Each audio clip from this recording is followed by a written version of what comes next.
লাতিন আমেরিকায় প্রথম underground tunnel বানিয়ে সাড়া ফেলে দিয়েছে লাতিন দেশ পানামা। পানামা খাল থেকে প্রায় ৬৫ মিটার গভীরে নির্মিত হচ্ছে ভূমিকম্প প্রতিরোধী টানেলটি। এর মধ্যে এটির প্রায় ৩.১ কিলোমিটারের খনন কাজ সম্পন্ন হয়েছে। এটি এই নির্মাণ প্রকল্পের সবচেয়ে গুরুত্বপূর্ণ অংশ ছিল। তাই উদ্বোধন অনুষ্ঠানে এই অর্জনকে দেশের জাতীয় অর্জনের তালিকায় গুরুত্বপূর্ণ মাইল ফলক হিসেবে দেখছে পানামা সরকার। মাটি থেকে প্রায় ২০ তলা ভবনের সমান গভীরতায় নির্মিত হচ্ছে এই টানেল। পানামা ক্যানেলের নিচে নির্মাণাধীন ভূগর্ভস্থ এই টানেল উদ্বোধন করেছে দেশটির সরকার।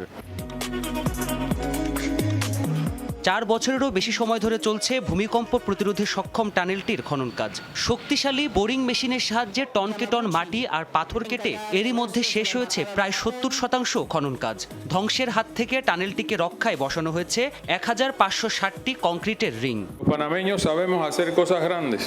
পানামাবাসী জানে কিভাবে বড় সাফল্য অর্জন করতে হয়। এদেশের শ্রমজীবী মানুষের কঠোর পরিশ্রমের কারণেই আমরা এই ক্যানেল সম্প্রসারণ করেছি, এই অঞ্চলের প্রথম মেট্রো নির্মাণ করেছি। এবার সেই তালিকায় এই টানেলটিও যুক্ত হলো।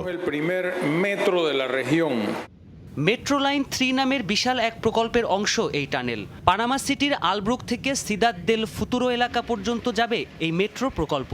প্রায় ৫.৩ কিলোমিটার দীর্ঘ টানেলে স্টেশন থাকবে ১১টি। ফলে আরও সহজ হবে লক্ষাধিক মানুষের যাতায়াত। উল্লেখযোগ্য হারে কমবে পানামা শহরের যানজট।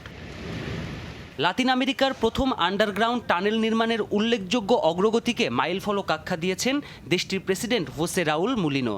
ভূগর্ভস্থ এই টানেলের ব্যয় ধরা হয়েছে প্রায় ৫২৮ মিলিয়ন মার্কিন ডলার। ২০২৮ সাল নাগাদ শেষ হবে এর নির্মাণ কাজ। প্রাণপ্রতিম কুণ্ডু, যমুনা নিউজ। কি বুকে বাংলাদেশ আর হাতে বিদেশি?